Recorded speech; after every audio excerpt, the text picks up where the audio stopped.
We got another panel here for you. We got Ken Hurley, Roger Arias, and Taco coming to talk to you guys about effortless integration in gaming and monetization. Big round of applause, guys. Thank you. Hello, Vegas. Oh my God. That was the most quietest intro I think I've heard in a very, very long time. We want to thank everyone for joining today. I know there's a lot going on. Gentlemen, who are you and why are you here? I'm Roger Arias. I've been in the video game business for 30 years, predominantly working for large publishers. All right. And you, Ken? Yeah, I'm Kenneth Hurley. I started GNUS.ai, and actually I started Graffiti Entertainment back a few years ago. Roger and I have been friends for 25, 30 years, something like that. So we kind of partnered up for this whole project. And I'm sort of the odd man out. My name is Player One Taco, and we've known each other for about a year now. Yeah, I'd say a little over a year. A little over a year. So we had a really large title that the monetization and ease of blockchain integration in gaming. Want to break that down? I want to hear, Roger, I want to hear from you sort of take it because you bring a lot from Graffiti in it. Okay, you guys probably know there's about 1 million game apps on the App Store. There's almost 4 million, approaching 4 million on the Android store. And most of them, only the top 3.5% make any real money. So about 96.5% make no money. So what we're providing is a solution to that for the other 96.5%. Okay. Ken, how do you want to break that down a little bit? So I started GNUS.ai originally just to do machine learning and AI to do things like protein folding to help cure cancer. But since I came from the game industry, we decided that we were going to integrate games in there a couple years ago. And that's why I kind of got with Roger and restarted Graffiti Entertainment, because they have a lot of games that we can integrate. And so that's kind of how we started. So we have a huge slide presentation and everything like that, but I want to break this down a little bit more for people. What is Genius at the base level? So at the base level, it's actually its own blockchain that does AI processing or any kind of transactions, whether it's an NFT trading or a crypto token trading on our own blockchain, kind of like Monero or Bitcoin kind of trading blockchain. But it rolls up to Ethereum or Polygon. So it's a multi-chain bridging token that does these transactions at really high speed, but it can be embedded behind any application like a game or a sleeping application or even a video playback application, anything that's on the App Store. And then what it provides for game developers is what we call negative friction monetization, because to integrate with our blockchain and our SDK, you just link to it and that's it. And then you're basically on the blockchain, but it's behind the scenes, so you don't actually know you're on a blockchain. So it's a pretty cool system that I designed since 2018, and it has an SDK available. And Roger, what's more a little bit on Graffiti and what does the Graffiti library of games sort of, how big is that gauntlet? Well, Graffiti consists of several hundred games already that are tied to the SDK. So this will be the introductory group of games that will come out. And what we've already done is we put the SDK running in the background. So any of the games or apps that are running in the background are going to run the SDK and run the AI ML processing. So that's what we're doing. We're already working with other developers who want to integrate their SDK, our SDK, into their games. And by the way, this includes legacy games that have been out 10 years ago. We're not limited to current and upcoming games, but we're talking old games can be remonetized, and that's a big deal because there's a lot of really good properties out there. And one of the things that people sort of limit it to gaming, but it's any mobile app that can use the SDK. Not at all. The example I use is I use a sleep app every single night. It's about 8 hours. It runs in the background. It's sitting on my bedside. It's plugged in. I'm not using the GPU. I might as well make it available for AI ML processing. You can't spend any money in an app, a sleep app. So I then take the currency I make from that running it in the sleep app, and I spend it in a different game.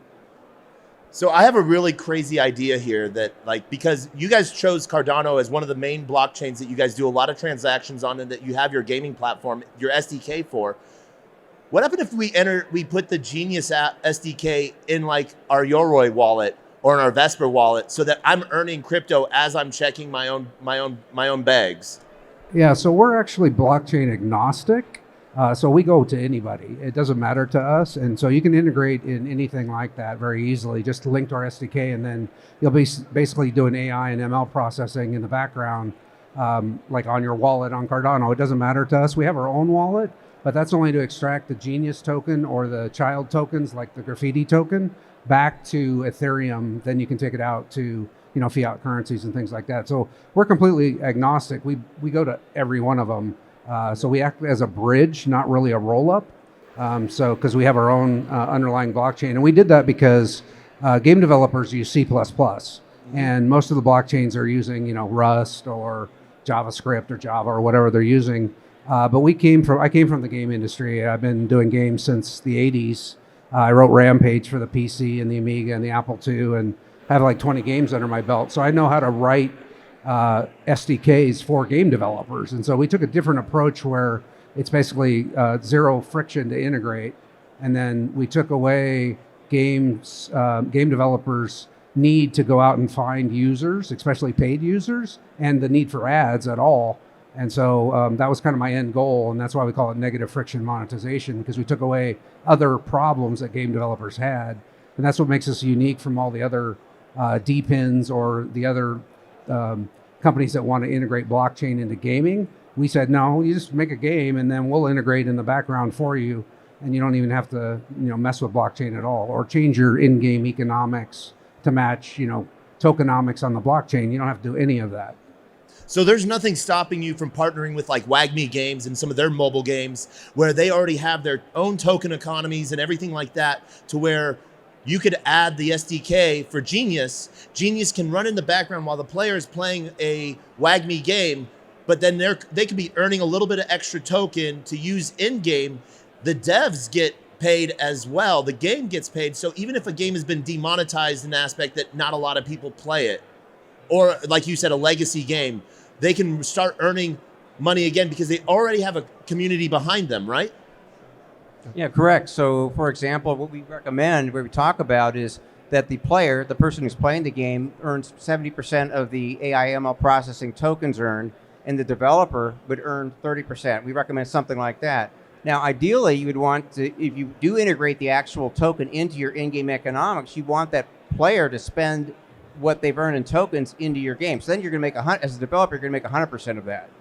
So that's the beauty of that. So but also one of the big ideas behind that is removing ads in games so people can play games.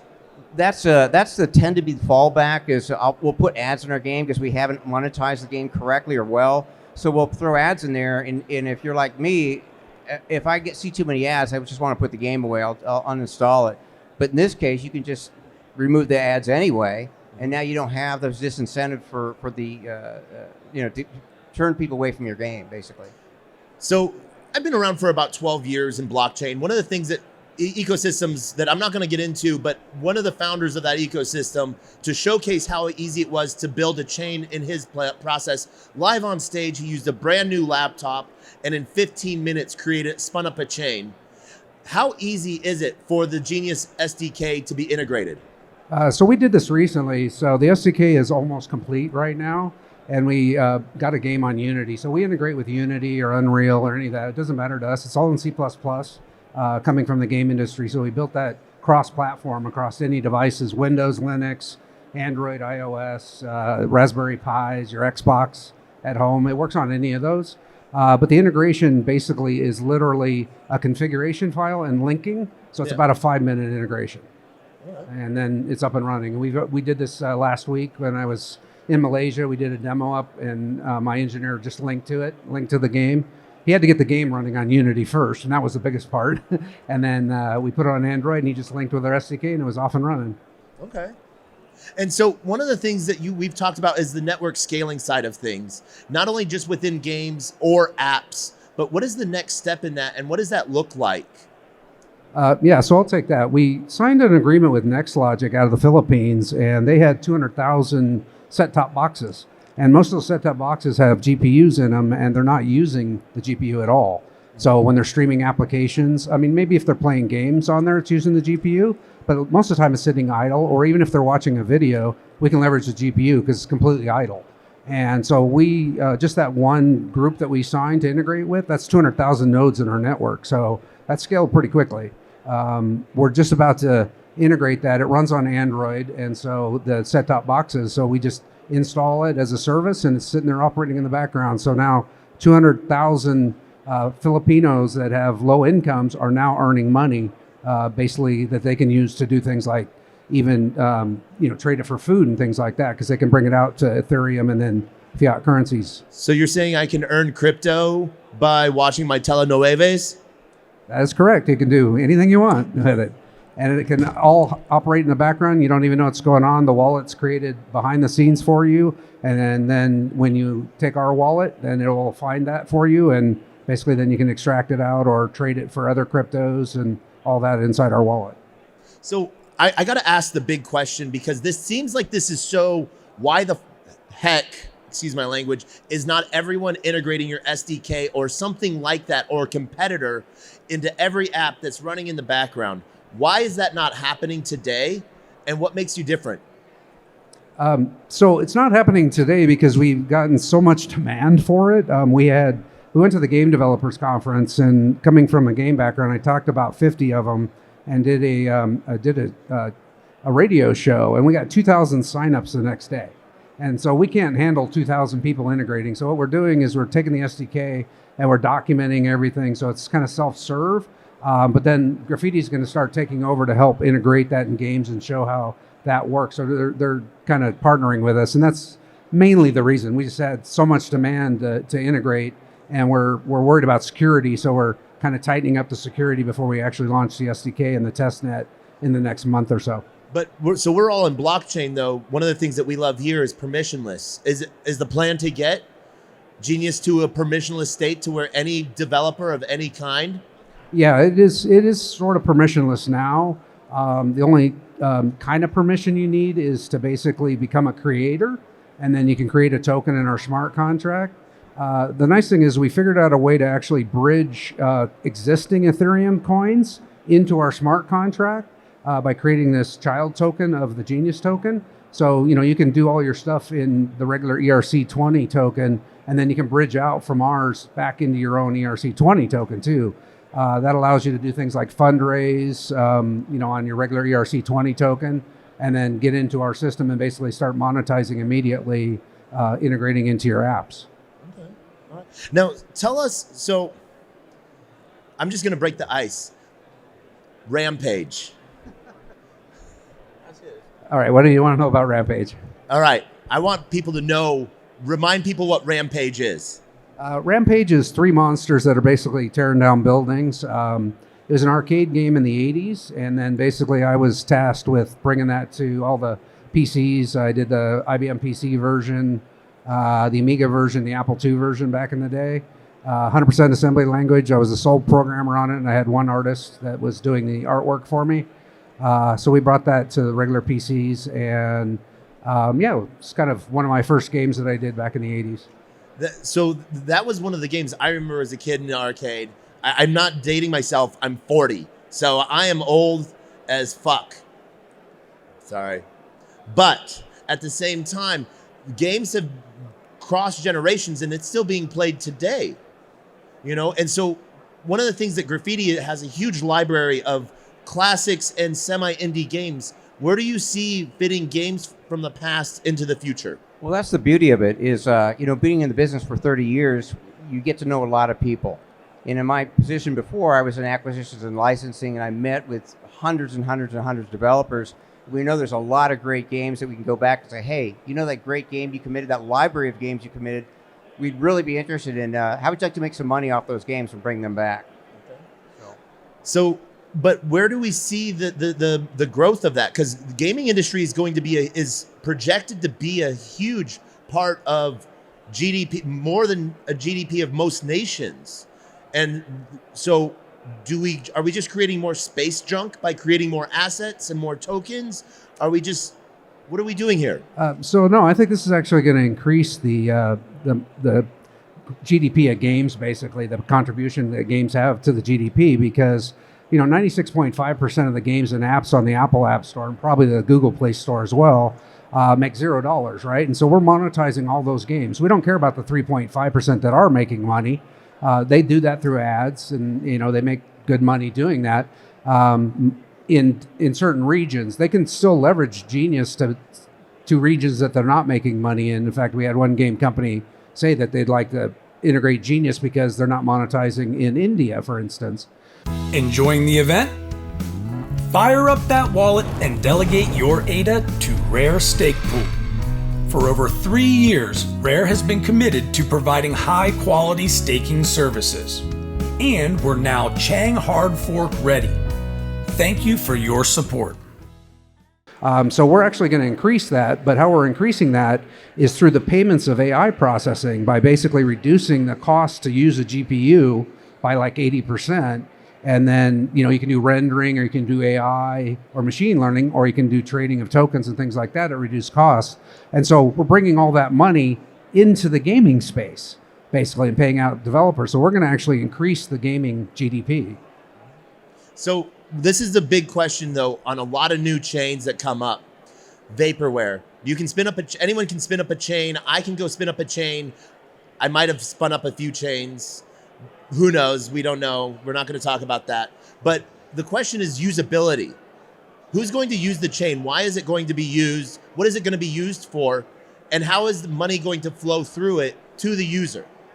What's beautiful about our chain is it's completely private, and there's no usability for anybody. We do transactions. That's all. We do AI transactions. We do machine learning. We do rendering transactions. We do an NFT trade or a token trade transaction. So you have to think of it more like Bitcoin. Bitcoin is not programmable, or Monero, for instance, not programmable. We don't need to program anything because we're strictly transaction based. And so that does roll up to the EVMs, but the EVMs are treated in a way where they're just configuration for us. That's it. Like what the token is going to be paid out in. That's all it is. And so when you create a token, your own in-game token on our smart contract. So all the tokens that get created on our private blockchain are actually in our smart contract across the EVM things, and also on Bitcoin ordinals as well. So that's sort of all the technical stuff. I want to roll it back a little bit because Rare Evo is a really personable conference. You get so many people from around the world coming around, sort of around one chain, Cardano, but Rare Evo is sort of expanded into a multi-chain piece, as we see today, talking with Genius Chain and stuff like that. But it's the human connections. As we live in a permissionless and trustless world, we live behind PFPs and my name's Player One Taco. What kind of connections can we have? But the human connections we make at events are what really matter. So, Roger, tell me a little bit about you. I'm not sure exactly what you want to know about me. I've been in the business, like I said, for 30 years and worked for major publishers, and I've seen a lot of good games. The beauty of working for a large publisher, especially traditionally going back many, many years, even from the shareware days, is you learn to filter out products. You learn to go through it, and the vast majority of products that you see are never going to make it to the market. Something we kind of we talked about a little bit is nowadays any game can make it to the market. There's really no filter. If you can put it out in the mobile phone, it's out there, whether it's great or it's not so great. And one of the things we do, that's why there's 3 million or almost 4 million games in the Android store. One of the things we didn't talk about is part of what we're doing is we're also creating a marketplace where every game, all the games, all the apps, all the media that's running in the back, that runs the SDK, are on what we call the Genius Sphere. So people can come in and find, hey, I want to play whatever type of game. I might as well play a game that also makes me currency, where I'm making some money at the same time. So interoperability of token economies almost. Yes. Okay. So, yeah. All right. And so what got you in, how long have you been in blockchain for? Well, actually, Ken brought me into this a few years ago and just started talking to me about it. But probably just in the last year, we really got started. Hey, let's make this thing work. And with that came the idea of building the Genius Sphere and such. We said, well, you got all these great games. There are going to be great apps here. But how do you find them all? So we said, let's put them in one place. And so then we got started talking, and this is what brought Graffiti in. So, okay. All right, nice. And I'm going to put both of you on the hot seat in a second because I have the hot questions. But Ken, let people. What about you? What is your background? So of course, I started out as a software engineer. I like to call myself, doing games. But then I Started a public company back in 2005, I think it was. Took it public on the OTC markets, and it was in the gaming space. But I've done everything. Like, I worked at NVIDIA for 4 years, where I taught people how to use GPUs. So that's why I know GPUs really well. I was teaching them how to put transform and lighting and shaders into their game engines back in the day. And then I started my own company and saw Amazon Cloud, and I was like, oh, this is the greatest thing I've ever seen. So in 2013, I made a prediction. It's on my blog about, hey, Amazon's going to smoke everybody on this cloud thing. And guess what? They have. But I moved all my servers onto Amazon. I was like, oh, this architecture is kind of cool, how this cloud works and all that. I like this. And then I went to work for Google for 4 years too, kind of helping them with the cloud side of things. And that got me really up to speed on scaling architectures in general. But I'm a technologist at heart. I love software engineering and hardware engineering and all that kind of stuff. But I worked at Electronic Arts twice. I did Chuck Yeager's Our Combat Simulator, The Immortal for the PC. Just look on Moby Games under Kenneth Hurley, and you'll see there's like 20 games on there. But then I started Graffiti Entertainment, and actually it's kind of a funny story. Roger gave me the name. So I had a company called Signature Devices that I took public. I was like, well, that doesn't really express a game company. I need some kind of new name. And so we started a subsidiary, Graffiti Entertainment, and the logo was kind of an interesting thing we found from somebody spray painting something. We made some modifications to it, and it's a pretty cool logo. And then I got into the blockchain in 2016 when they were using GPUs to do proof of work. And I looked at it and I said, why are they using GPUs? We use it for rendering. What could you use it for proof of work?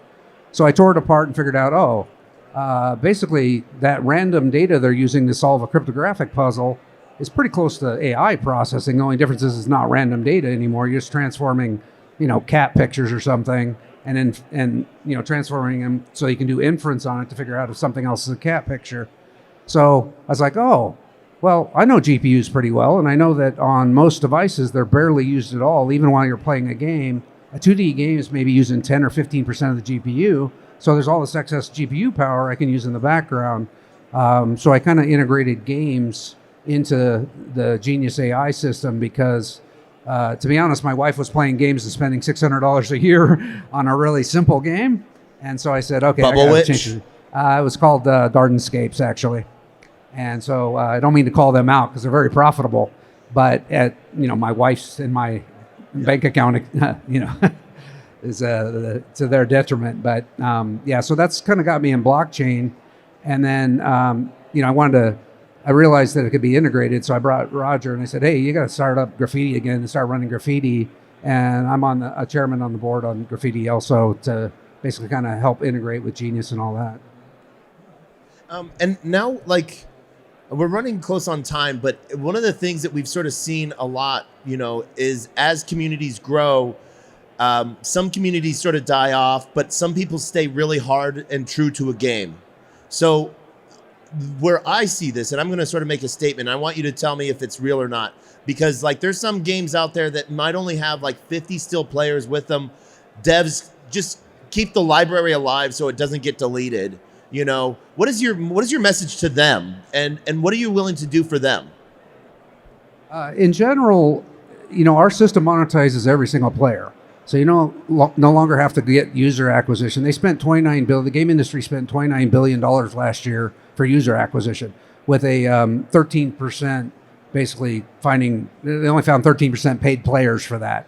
So now you don't have to do that anymore. And so if you want your game, just integrate with this, relaunch it, and then all those players, even if there's 50, you're going to be contributing to the network. It might not be a lot of money right now, but we have economics built in where in a month, if it's only a couple dollars, it could turn into $100, and the next month it could turn into $200 because the way our tokenomics work with our AI processing. And you, Roger, any last statements on that? Well, just we're really excited about getting started here, and so we're enjoying the process of finding the right types of games, the games that actually games that are going to be playable for periods of time. Hopefully, there's games you can play for 10, 15, 20 minutes at a time. Those are ideal. We want those long-term games, of course, as you mentioned, so we can bring those back. I don't have anything else to add to that. And so I want to say, if you are building an app in any way, shape, or form, whether it's a blockchain game, whether it's a Web 2 game, or it's an app that's going to be integrating with something, I want you to come see the GNUS team. Come see us all the way in the far corner over there and see if we can be integrated into your app. On the security side, we can meet those qualifications, but we want to bring monetization back into your users and back into your devs' hands. One of my mottos is devs eat first. And this is something that really allows for them to do that. And I just want to thank everyone here at Rare Evo 2024.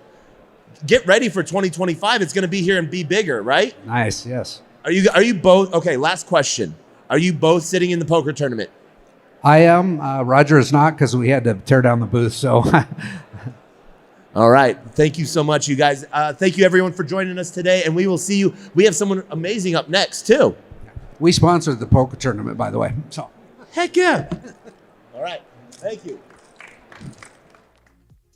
Rare Evo 2025 tickets are on sale now.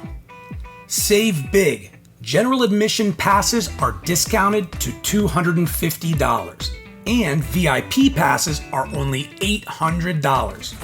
Join us August 7th through 9th, 2025 at Caesars Palace, Las Vegas. Hurry, only 30 days left to save. Visit rareevo.io and buy your tickets now.